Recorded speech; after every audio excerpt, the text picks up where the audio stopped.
할렐루야. 오늘 우리가 읽은 이 73편은 이 아삽이라는 사람의 시입니다. 아삽은 다윗 왕 시대에 성전에서 이제 하나님을 찬양하는 찬양 대장이었습니다. 그는 성전에서 놋재금을 가지고 놋재금을 치면서 하나님을 찬양하고 예배하는 그런 사람이었습니다.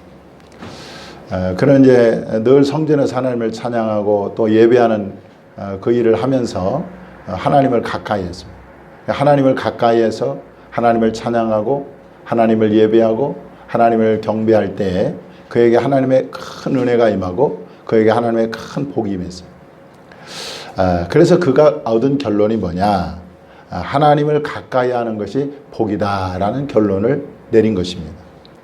그래서 오늘 본문에 그렇게 고백하고 있죠. 하나님께 가까이함이 내게 복이라. 여러분, 아무나 하나님을 가까이 할 수 있는 것이 아닙니다. 하나님이 특별히 선택받은 사람이 하나님을 가까이 할 수가 있어요. 하나님께서 가까이 오게 하신 사람만이 하나님을 가까이 할 수가 있는 것입니다.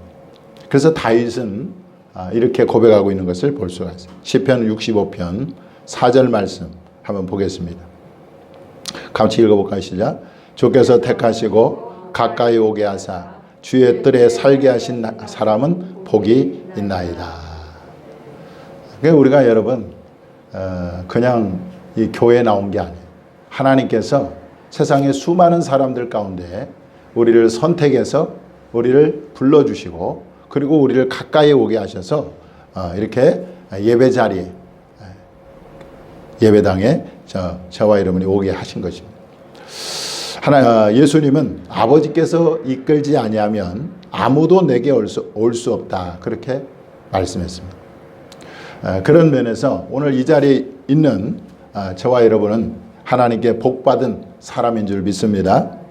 자, 그렇다면 하나님을 가까이 하는 것이 왜 복이 될까요? 그것을 몇 가지 이제 살펴보겠는데, 하나님을 가까이 하면 여러분 죄와 멀어지게 됩니다. 하나님을 가까이 하면 뭐가 멀어져요? 죄와 멀어져요. 많은 성도들이 이 죄와 싸웁니다. 그래서 죄와 싸우느라 너무나 많은 힘과 에너지를 소비합니다. 그래서 죄와 싸우면 얼마나 좋겠어요. 그러나 대부분의 사람들이 죄에게 굴복하는 경우가 참 많아요. 왜냐하면 이 죄라고 하는 것이 굉장한 권세가 있어요. 이 죄에는 엄청난 힘이 있습니다. 17세기 청교도 헨리 스쿠갈은 죄가 얼마나 우리에게 끈질긴가를 이렇게 말했습니다. 때때로 정신을 차려 악한 생활의 참담한 결과들을 깨닫고 즉시 우리 자신을 변화시키려고 결심해 본다. 하지만 그 결심이 곧 시들어버리고 우리가 가졌던 기대를 상실해버리며 그 후에는 유혹이 틈을 타게 된다. 그 유혹들이 우리를 졸라대며 끊임없이 성가시게 하며 그리고 자주 우리가 알아차리기 전에 이미 우리의 동의를 받아낸다. 이렇게 말하고 있습니다. 그러니까 이 죄를 이긴다는 게 굉장히 어려운 거죠. 자, 저 위대한 사도 바울조차도 죄 때문에 굉장히 절규를 했어요. 자, 로마서 7장 21절 24절 한번 보겠습니다. 그러므로 내가 한 법을 깨달았노니 곧 선을 행하기 원하는 나에게 악이 함께 있는 것이로다. 내 속사람으로는 하나님의 법을 즐거워하되 내 지체 속에서 한 다른 법이 내 마음의 법과 싸워 내 지체 속에 있는 죄의 법으로 나를 사로잡는 것을 보는도다. 오호라 나는 곤고한 사람이로다. 이 사망의 몸에서 누가 나를 건져내랴. 그러니까 이 죄라고 하는 거, 우리 성도가 죄를 이기는 거 굉장히 어렵죠. 그런데 죄를 이기는 방법이 있는데 그것이 바로 하나님을 가까이 하면 되는 것입니다. 여러분들 빛이 있으면 어둠이 물러가잖아요. 마찬가지로 이 거룩하신 하나님을 가까이 하게 되면 자연스럽게 죄와 멀어지고 세상과 멀어지게 되는 것입니다. 그래서 죄는 싸워서 이기는 것이 아니라 하나님을 가까이 하여 이기는 것이죠. 로마서 6장 14절에 이렇게 나와 있습니다. 죄가 너희를 주장하지 못하리니 이는 너희가 법 아래 있지 않냐고 은혜 아래 있습니다. 그렇게 말씀하고 있어요. 여러분, 하나님의 은혜 아래 거하시기를 바랍니다.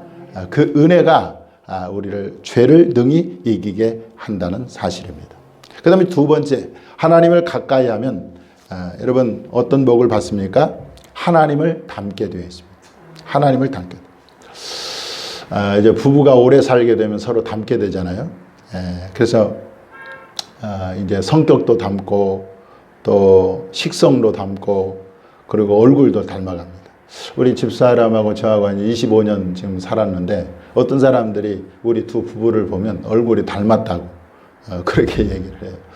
전혀 안 닮았는데 25년 살다 보니까 얼굴이 닮았대요. 그런데 닮지 말아야 할 것이 또 닮았어요. 병도 같이 닮았어요. 집사람도 이제 고지혈증인데 저도 고지혈증이에요. 그래서 서로 지금 약을 먹고 있습니다만은 이렇게 하나님을 가까이 하면 여러분 하나님의 성품을 담게 돼요. 성품. 이 모세가 원래는 혈기가 굉장히 충천한 사람이었습니다. 그가 40세 때에 이제 애굽 사람이 자기 동족을 괴롭히는 것을 보고 그 혈기를 못 참아가지고 그 애굽 사람을 쳐서 죽이잖아요. 그런 그가 이제 80세 때에 하나님의 부름을 받고 그때부터 하나님과 동행하기 시작합니다. 하나님을 가까이 하기 시작하는 그런 그가 어떻게 변했느냐, 성경은 이렇게 증거하고 있습니다. 민수기 12장 3절에 이 사람 모세는 온유함이 지면의 모든 사람보다 더하더라. 그러니까 그렇게 혈기왕성한 그 사람이 모세가 그래서 그냥 그 성경을 참지 못해서 살인까지 저질렀던 이 모세가 하나님을 가까이 함으로 그 성품이 바뀌어졌어요. 하나님의 그 온유하고 온유하신 그 하나님의 성품을 그가 담게 되었던 것입니다. 이렇게 하나님을 가까이 하면 여러분들 사람이 변화가 되고 성품이 바꿔지는데 하나님처럼 온유하게 되고 그리고 거룩하게 되는 것입니다. 성도들이 주를 닮게 되면 여러분 이 성도들의 모습 속에서 사람들이 뭘 발견합니까? 하나님을 발견하게 되죠. 성도들의 말과 행동에서 그리스도를 발견하게 되는 것입니다. 예수님이 이제 십자가를 지기 전에 이제 군병들에게 잡혀서 그 유대 공회에 가서 신문을 받게 됐습니다. 그런데 그 자리에 누가 있었느냐? 바로 베드로가 있었습니다. 그런데 베드로는 사실 자신이 예수님의 제자라고 하는 것을 숨기고 싶었습니다. 그런데 사람들이 베드로가 예수님의 제자라는 것을 금방 알아봤어요. 왜냐하면 이 베드로의 말투가 예수님을 닮아 있었기 때문에 그렇습니다. 자, 마태복음 26장 73절에 보니까 조금 후에 곁에 섰던 사람들이 나와 베드로에게 이르되 너도 진실로 그 도당이라 내 발소리가 너를 표명한다 하거늘. 그러니까 이 베드로는요 3년 동안 예수님을 같이 가까이 하면서 어느덧 자기도 모르게 여러분들 예수님의 말투와 예수님의 그 성품을 닮아 있었던 거예요. 우리가 유명한 지금 돌아가셨습니다마는 조영기 목사님 그 제자들이요. 그 보면은 조영기 목사님 그 말투, 설교 톤을 그대로 따라하는 그런 분들을 많이 봐요. 여러분들 오래 같이 있으면 말투도 닮게 되고 성품도 닮게 되는 것입니다. 바울은 이 고린도 교회 성도들에게 다음과 같이 편지했습니다. 고린도후서 3장 2절에 너희는 우리의 편지라 우리의 마음에 썼고 무사람이 알고 읽는 바라 그랬어요. 그러니까 우리는요 그리스도의 편지라는 거예요. 우리의 모습 속에서 누구를 발견해야 됩니까? 예수를 발견해야 되고 하나님을 발견해야 돼요. 그런데 오늘날 세상 사람들이 이 교회를 욕하죠. 또 성도들을 욕합니다. 왜 그러냐면 이 교회와 성도들이 하나님을 제대로 보여주지 않고 있기 때문이에요. 예수 그리스도의 모습을 제대로 보여주지 않기 때문에 세상 사람들이 교회에 대해서 성도들에 대해서 그렇게 욕을 하는 거죠. 세상 사람들에게 하나님을 보여주고 그리스도를 보여주는 비결은 다른 것이 아니라 하나님을 가까이 하는 거죠. 예수님을 가까이 하는 것입니다. 그러면 하나님을 닮게 되고 또 사람들에게 우리의 모습을 통해서 그리스도가 나타나게 되고 그럼으로써 그리스도를 보여줄 수가 있는 것입니다. 주 사귀어 살면 주 닮으리니 널 보는 이마다 주 생각하리. 그런 찬양 가사가 있는데 전도는 다른 것이 아니에요. 내가 예수님과 가까이 하고 내가 예수님을 닮음으로써 세상 사람들이 나의 모습 속에서 그리스도를 발견할 때 그것이 자연스럽게 전도로 이어질 줄 믿는 것입니다. 그 다음에 세 번째, 하나님을 가까이 하면 어떤 복이 임합니까? 하나님과 친밀해지게 되는 것입니다. 사람도 친해지려면 자주 만나서 밥도 먹고 이야기도 하고 그리고 시간을 함께 보내야 됩니다. 그래야 친해질 수가 있죠. 마찬가지로 하나님과 친밀해지기 위해서는 하나님을 가까이 하면 됩니다. 야고보 사도는 하나님을 가까이 하라 그리하면 너희를 가까이 하시리라 그렇게 말씀하셨습니다. 우리가 하나님을 가까이 하면 하나님도 우리를 가까이 해주시겠다고 말씀하고 있는 것입니다. 여러분들 하나님을 가까이 하면 하나님과 친밀해지게 되는데 그 친밀해지면 어떤 점이 좋냐면 하나님의 마음을 우리가 알게 돼요. 토마스 아킨피스가 쓴 이 그리스도를 본받아라는 책에 보면 이런 내용이 나옵니다. 만약 그대가 나의 이 마음을 끊임없이 살피고 나에게 마음 문을 열어둔다면 나는 그대에게 기꺼이 내 말을 들려주고 내가 간직한 비밀을 드러내어 보이리라. 이게 이제 하나님의 말이죠. 하나님은 이 벗이었던 이 아브라함에게 내가 하려는 것을 아브라함에게 숨기겠느냐라고 말씀하시면서 이 소돔과 고모라 성을 멸할 것을 알려주셨어요. 미리 알려주셨어요. 또 예수님을 가장 가까이 섬겼던 이 베드로와 야고보와 요한에게 예수님은 십자가를 앞에 두고 그 세 제자에게 자신의 속마음을 털어놨어요. 뭐라고 털어놨느냐? 내 마음이 심히 고민하여 죽게 되었으니 너희는 여기 머물러 나와 함께 깨어있으라. 그러니까 하나님을 가까이 하면 하나님의 마음을 우리 마음에 보여주신다는 거죠. 그 깊은 마음을 우리에게 나타내 주신다는 것. 여러분 하나님의 마음을 알게 되면요, 내 마음이 하나님의 마음과 동화가 됩니다. 다시 말하면 이심전심이라는 말을 하죠. 그래서 하나님의 마음이 내 마음이 되고 내 마음이 곧 하나님의 마음이 되는 것입니다. 내 뜻이 하나님의 뜻이 되고 하나님의 뜻이 곧 내 뜻이 되는 거예요. 그러면 여러분 우리가 그렇게 마음이 하나님과 통하게 될 때 우리가 하나님께 기도하면 그 기도는 즉각 응답이 되는 것입니다. 왜냐하면 내 뜻이 곧 하나님의 뜻이 되기 때문에 그렇습니다. 요한일서 5장 14절 15절에 보니까 한번 읽어보겠습니다. 시작. 그를 향하여 우리가 가진 바 담대함이 이것이니 그의 뜻대로 무엇을 구하면 들으심이라. 우리가 무엇이든지 구하는 바를 들으시는 줄을 우리가 안즉 우리가 그에게 구한 그것을 얻는 줄을 또한 아느니라 말씀하고 있습니다. 그러면 여러분 기도 응답의 비결은 다른 것이 아니에요. 하나님을 가까이 합니다. 가까이 하면 하나님과 친밀해지고 그리고 하나님과 친밀해지면 그 하나님의 마음을 우리에게 계시해줘요.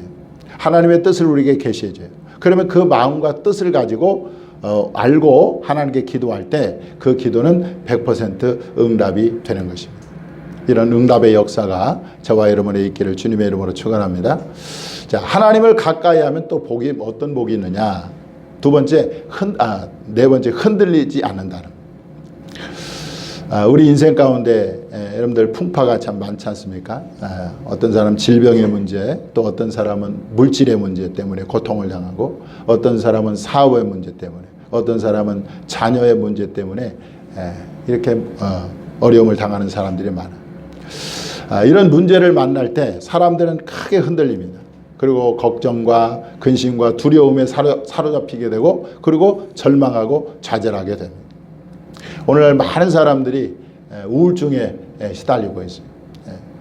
왜냐하면 삶이 송두리째 흔들려 버리기 때문에 밤잠을 못 자고 불면증에 시달리고 우울증에 빠지고 이렇게 해서 많은 사람들이 스스로 목숨을 끊는 사람도 많습니다. 우리나라가 OECD 국가 중에서 자살률 1위라고 그렇게 지금도 나와 있어요. 그런데 하나님을 가까이 하면 결코 요동하지 않는다는 것, 결코 흔들리지 않는다는 것입니다. 왜냐하면 하나님께서 그의 오른손으로 우리를 붙든다고 말씀하고 있기 때문에 그렇습니다. 자, 시편 63편 8절 말씀 보겠습니다. 시작. 나의 영혼이 주를 가까이 따르니 주의 오른손이 나를 붙드시거니와. 할렐루야. 하나님을 가까이 할 때 하나님께서 우리를 붙들어 주시는 거예요. 그래서 우리가 여러 가지 문제로 풍파가 일어날 때 우리는 다 연약하기 때문에 종이장처럼 낙엽처럼 흔들릴 수밖에 없는데, 우리가 흔들리지 않을 수 있는 것은 바로 주님이 그의 권능의 오른손으로 우리를 붙들고 있기 때문에 우리가 요동하지 않고 흔들리지 않을 수 있다는 거죠. 여기 우리 참 누나가 계시지만 누나 삶을 보면 참 너무 크게 흔들릴 수 있는 그런 상황입니다. 건강하던 매형이 큰 사고를 당해서 지금 어떻게 보면 장애를 가지고 살고 있지 않습니까? 병수발도 이제 하루 이틀이지 이게 십수년 계속하는 것이 결코 쉬운 일이 아니지. 근데 제가 보면 이 누님이 참 요동이 없는 것 같아요. 물론 요동이 있겠죠. 그러나 크게 요동이 없어요. 이렇게 대화를 이제 나눠보면서 제가 느낀 것은 우리 누님을 하나님께서 붙들고 있구나, 이런 생각을 하게 됐습니다. 여러분, 2003년도에 하나님을 가까이 하시기 바랍니다. 그래서 어떤 상황을 만나든지 어떤 문제를 만나든지 주님의 오른손이 여러분들을 붙들므로 여러분들의 삶이 요동하지 않고 흔들리지 않는 그런 은혜가 있기를 주님의 이름으로 축원합니다. 자, 하나님을 가까이 하는 것이 왜 복인가? 하나님은 복의 근원이시기 때문에 그렇습니다. 하나님은 부하게도 하시고 가난하게도 하십니다. 부와 귀가 주께로 말미암습니다. 재물 얻을 능을 주시는 분이 바로 하나님이십니다. 하나님은 이스라엘 백성들에게 십계명을 주시면서 다음과 같이 말씀하셨어요. 자, 출애굽기 20장 6절 다 같이 한번 읽어보겠습니다. 시작. 나를 사랑하고 내 계명을 지키는 자에게는 천대까지 은혜를 베푸느니라. 그래서 하나님을 가까이 하고 하나님을 사랑하고 하나님의 계명을 지키는 자에게는 천대까지 은혜를 베푸느니라. 여러분, 예수 잘 믿으면은요, 자녀가 복을 받는 줄 믿습니다. 자녀를 하나님이 축복하시는 거예요. 자, 예레미야 선지자 이렇게 말을 했습니다. 예레미야 17장 7절 8절에 한번 읽어보겠습니다. 시작. 무릇 여호와를 의지하며 여호와를 의뢰하는 그 사람은 복을 받을 것이라. 그는 물가에 심어진 나무가 그 뿌리를 강변에 뻗치고 더위가 올지라도 두려워하지 아니하며 그 입이 청정하며 가무는 해에도 걱정이 없고 결실이 그치지 아니함 같으리라. 그러니까 항상 하나님께서 물된 동산처럼 모든 것들을 공급해 주시니까 그 사람이 복을 받을 수밖에 없는 것입니다. 성경 인물 중에 하나님을 가까이 했던 사람들은 다 잘되고 형통하고 복을 받았어요. 그 대표적인 사람 하나를 이제 소개하면 바로 히스기야 왕입니다. 성경에 보니까 자, 히브리서 열왕기하 18장 5절 7절 히스기야가 이스라엘 하나님 여호와를 의지하였는데 그 후 전후 여러 유다 왕 중에 그러한 자가 없었으니 곧 그가 여호와께 연합하여 그에게서 떠나지 아니하고 여호와께서 모세에게 명령하신 계명을 지켰더라. 여호와께서 그와 함께 하심에 그가 어디로 가든지 형통하였더라. 여러분들 2023년도에 형통하기를 원하십니까? 하나님을 가까이 하시기 바랍니다. 복의 근원 되신 하나님을 가까이 할 때에 하나님께서 형통하게 하십니다. 지난 16년 동안 우리 교회를 거쳐간 성도들이 꽤 있었습니다. 한 여집사님은 불면증 그리고 뭐 영적으로 굉장히 좀 혼란한 그런 문제를 가지고 2년 동안을 고통 가운데 있었어요. 그래서 그 병을 좀 고쳐보려고 여러 교회를 전전을 했는데 고치지 못했습니다. 근데 우리 교회를 나와서 그 영적인 문제, 뭐 밤 새벽 2시에 막 일어나가지고 동네를 돌아다니는데 자기도 그걸 왜 그런지도 모르고, 그리고 남편도 그것 때문에 아주 힘들어, 그리고 2년 동안 잠을 못 자고, 그런 사람이 이제 우리 교회에 와서 그 불면증과 영적인 그 부분들이 깨끗이 치료되었습니다. 또 한 모녀가 교회에 나왔는데 이 집은 또 경제적으로 굉장히 어려운 가정이었죠. 그런데 또 빚도 많았습니다. 그런데 하나님께서 우리 교회에 나오셔서 이제 그분들이 하나님께서 축복해 주셔갖고 이제 빚도 다 갚고 그리고 저축도 하고 그리고 집도 얻고 이런 복을 다 받으신 그런 분들도 있었습니다. 또 한 가정은 이제 엄마가 신내림을 받았습니다. 그래서 신내림을 받아서 집안에다가 신방을 차려놓고 이제 하는데 그러니까 이제 가정에 큰 풍파가 일어났어요. 그 아들 성인이 된 아들이 그냥 경기를 심하게 했고 그리고 딸은 결혼을 했는데 이 폭력 남편을 만나서 가정이 파탄이 났습니다. 그런데 이 어머니가 우리 교회에 나오면서 이제 가정에 차려놓은 신방도 다 때려 없애버리고 그랬더니 이제 그때부터 이제 그 경기하던 아들이 안정이 되고 그리고 딸도 또 좋은 남편을 다시 만나가지고 딸까지 얻어서 지금 잘 살고 있습니다. 이제 가정이 그 풍파가 많았던 가정이 우리 교회에 나오면서 이제 안정이 된 거지. 여러분 정말 하나님을 가까이 하고 또 교회를 가까이 하고 또 말씀을 가까이 하면 여러분 그것이 여러분들 복인 줄 믿습니다. 하나님께서 반드시 그런 사람에게 복을 주실 줄 믿습니다. 그래서 2023년도 여러분 무엇보다도 하나님을 가까이 하는 것이 복인 줄 알고 열심히 예배에 참석하고 그리고 열심히 또 말씀을 가까이 하고 또 하나님께 간절히 기도해서 그야말로 복을 받는 그 형통한 그래서 하나님이 나를 축복하시고 하나님께서 나를 도우셨다고 간증하는 저와 여러분이 다 될 수 있기를 주님의 이름으로 축원합니다. 기도하겠습니다.